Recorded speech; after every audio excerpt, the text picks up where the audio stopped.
Yo, what up, fam? It's the kid, BigBossFabo, back with a video for the channel, man. Actually doing a reaction to Mobile Instinct. This is the first time I've done a reaction to content off this channel. But, bro, when I saw the title, I had to do it. Y'all see what we reacting to? Jeepers Creepers, a true crime story of Marilyn and Dennis Depue. Depue! Bro, I did not know Jeepers Creepers was based off some type of origin story. Obviously, we know the creeper is not real, bro. If there's a monster that's real that come back alive every 23 years just so it can feed for 23 days, shit. Shit. Send me that way, bro. I want to be out of here. I want to be long gone, dude. Bro, if the creeper was real, game over. Shit, I would not let it smell my fear. I'll tell you that right now. But anyways, bro. So yeah, I didn't know this was kind of based off of some sort of reality. Obviously, this is based off a couple. I guess they were doing weird things, but the true crime story of Marilyn and Dennis Depue, man. Shout out Mobile Instinct. This has over 2 million views. Was uploaded about 4 months ago.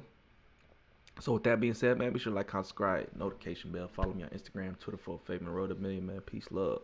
Get into the video.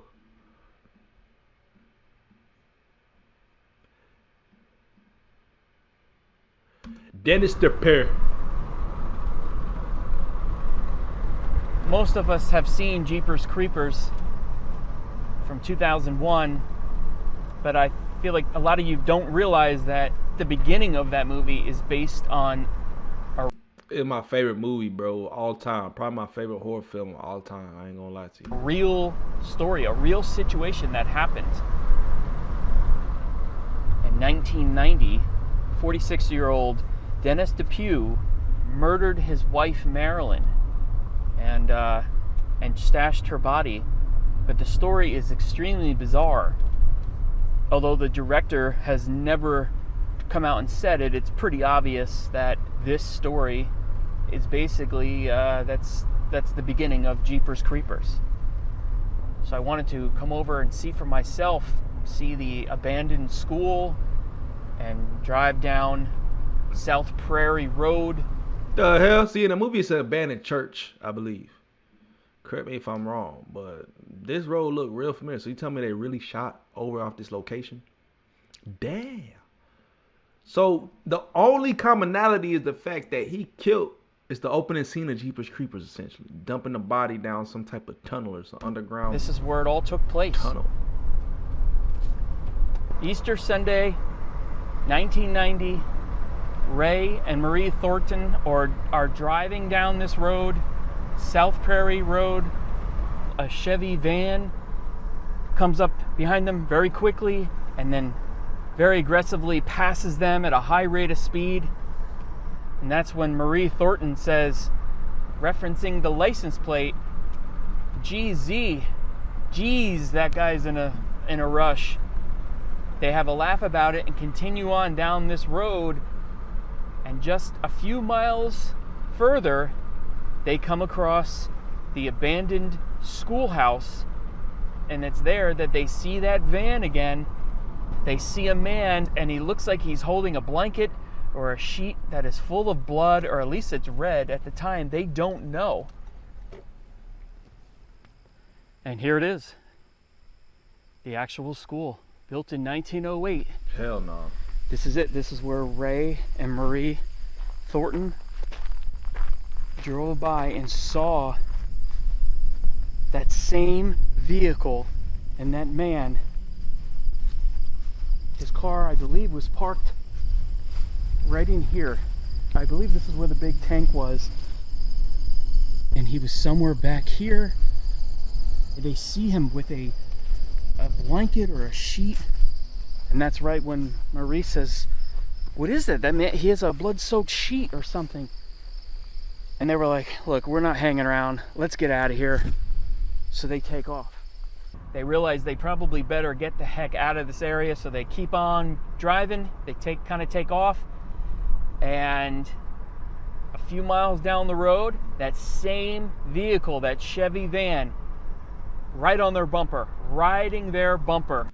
How, bro? How? So in the movie, bruh, I was just like, dude had some type of supercharger in this. I don't know what that truck he had, bro. Dude had all type of, I don't know, bruh.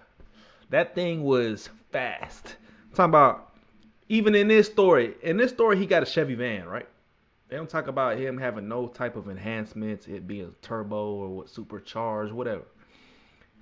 Cold air intake, who knows? But they specifically talk about how several miles down the road, he still catch up to you, bro. Like he in a Lambo or something? Like, what is he driving that got that kind of horsepower? And now they are freaking out. What is this guy doing? This goes on for a few miles until the Thorntons pull off and head down a different road. They can see in their rearview mirror that the vehicle has pulled off at the intersection. He's on the side of the road. And they say, you know what? We need to turn around. Very ballsy couple, the Thorntons. We need to turn around, and we need to get a description of this vehicle, get the license plate, because he's up to something.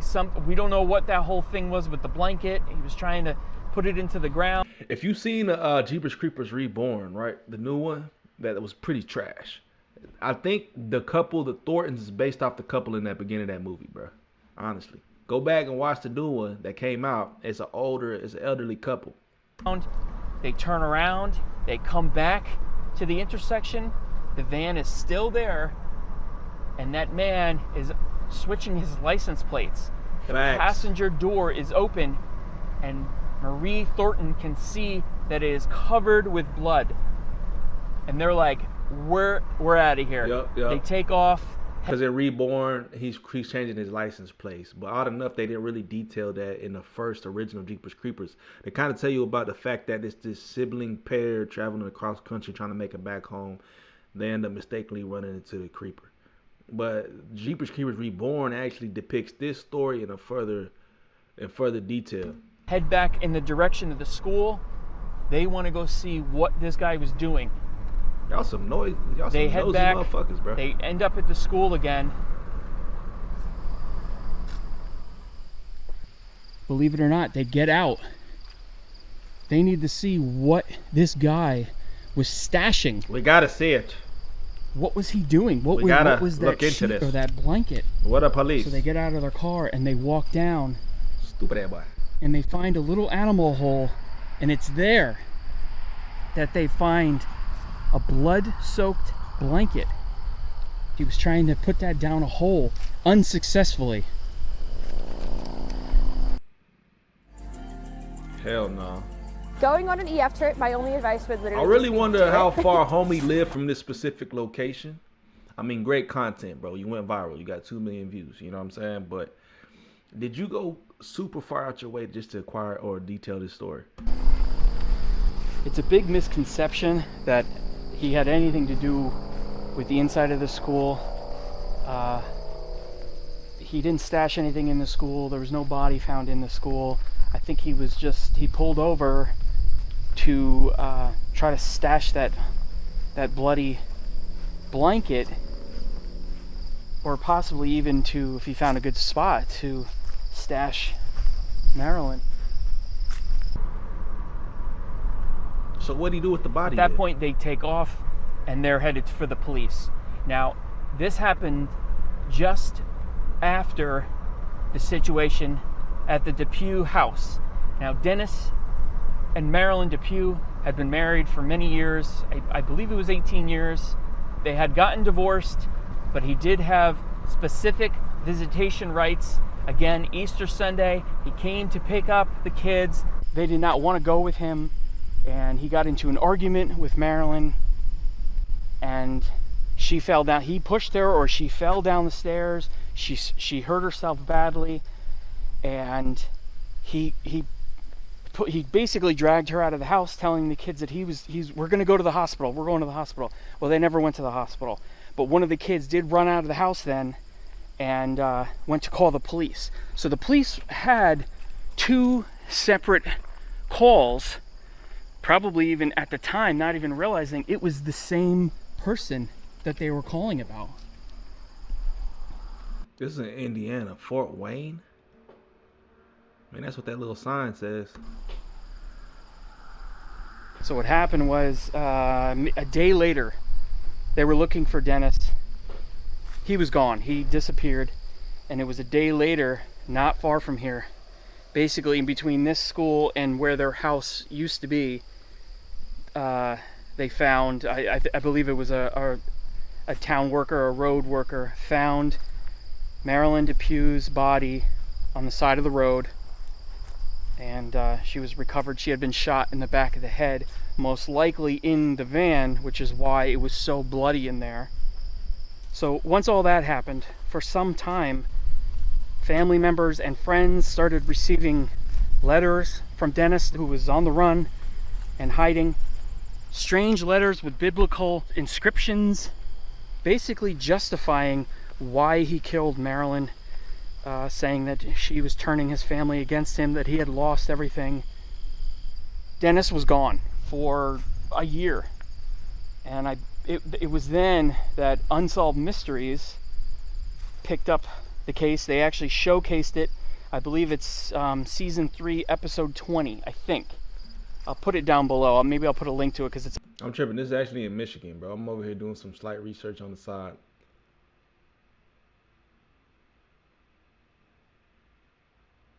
I can't believe Buddy was just so, out and open with it, out and blatant with it. It's like, bro, you got blood all on your car, your passenger door, on the seats. Hell no. So they had 3 kids.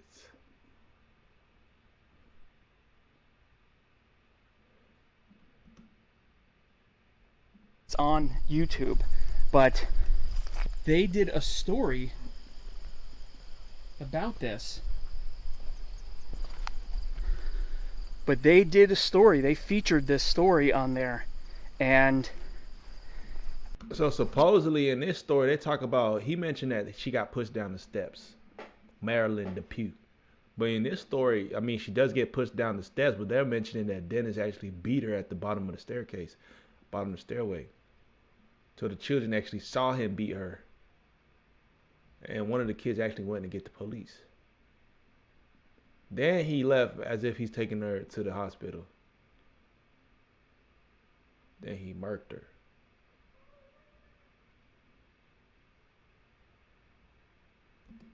So it goes, but that he saw it on TV. He was living a whole different life at that point. Why bruh just looked sinister though? You know what I'm saying? That's how you know homie was gonna be up to no good before he even committed the crime. He took on the alias Hank Queen and was living with a girlfriend. And down in Texas, I believe, Dallas, Texas. Bruh came to Dallas? And he knew he had to get out of there, so hell no. He left that night, and it just so happens that that girlfriend's family members were watching. They called the police, and they found him that night trying to leave the area. There was a long pursuit. He was shooting at them. He actually blasted through 2 police roadblocks, and he ended up shooting himself, I believe in Mississippi, in the head, actually in the exact same vehicle, in that van that he shot Marilyn. And this is Dennis's final resting place here with his family.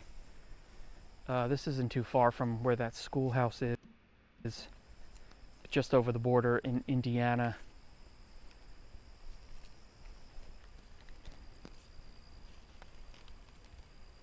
Bruh died in 91. I believe, yeah, so this is his mother and father. And I don't know who these people are. Possibly sisters. His father actually lived until 2005. His mother until 1997. And of course, 1991 for Dennis, when he took his own life. Clearly, the flowers and the plants are on this family here, so they probably still have family in the area. I mean, everybody has family. Serial killers, bank robbers, murderers, everybody has family. Marilyn, I think she was tired of being controlled. There was a lot going on beneath the scenes there. there was a lot of arguing, and they just were not getting along anymore, and she wanted the divorce, and reportedly he did not want the divorce. And so these things happen sometimes. Yeah. Yeah, I mean, crazy folks, you know what I'm saying? Like, I don't even understand sometimes, bro. That's why you gotta be very calculated, I ain't gonna lie, when it comes to marriage and family like that. Like, it just make sure, I mean, I don't even know how to really even say what I'm finna say, but there's no guarantee of you knowing or understanding anything about your partner. But, you know, especially after 2 decades, they said they were married close to 18 years. A lot can change. You know, feelings could change, perspectives could change. People could get out of control, get out of hand. But my thing is, that's why you really gotta vet who you with, bro. You really gotta vet. And I don't know. I guarantee there's probably some red flags in Buddy's character. You know what I'm saying? Dennis Depue. Guarantee there's some type of red flags in his character before this even came to. So, I mean, you never know sometimes. But damn. Imagine being killed by your own spouse, bro. That don't even make sense. Like, that's how you know marriages can really go bad, bro. When that person really get on your nerves. I mean, I ain't saying I would just never take it this far. If I ever wanted to, got to the point where I was so angry at you, I wanted to put my hands on you, bro, I'm leaving. Like, what? I'm done. I ain't gonna just keep rocking out with you and you just annoying. You get on my nerves. I don't see a marker at all. Hmm. And I mean, it wouldn't be sunk just from the 90s that deep, you know? Yeah, that's what I figured. Since 1990, it's not that long ago where it'd be, you know. Yeah, completely overgrown. Yeah. So I'm How often are they unmarked graves? it happens. Really? Yeah. Well, at least I know I'm not crazy then. How's it happen though? What's the reasoning behind it, bro? Y'all ain't doing y'all's job or what? What's the reason for unmarked graves? So anyway, Somebody let me I know. wanted to come out to the Oakland Hills Cemetery here, pay my respects to Marilyn. But I searched and searched and searched, visited the office a number of times, and eventually someone came out to try to track her grave down. We couldn't find it. Okay, all right. A grave would be unmarked because they were common during the times of widespread disease or war. Sometimes older headstones have deteriorated, leaving a grave without a marker. An unmarked human burial. Hell no.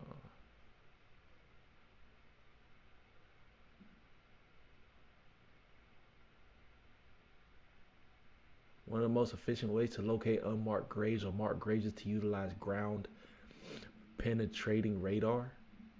It's a non-intrusive method that is a fairly quick one for investigating large areas in a day, depending on terrain and vegetation cover. Damn.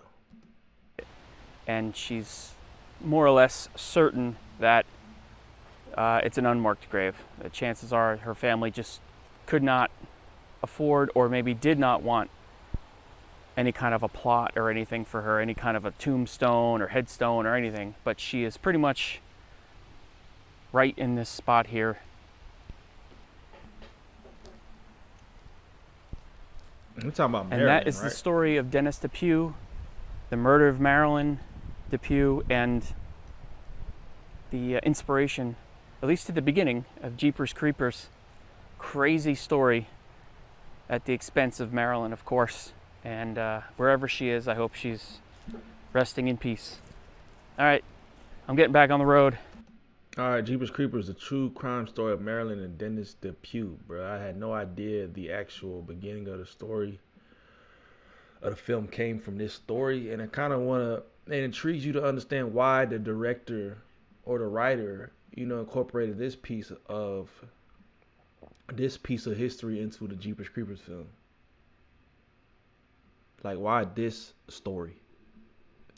To then expound and create a whole different beast of a story, you know, behind it. You know what I'm saying? Like, I don't know, man. Let me know y'all's thoughts. We out, bro. Peace, love, prosperity. Additional recommendations, comment down below.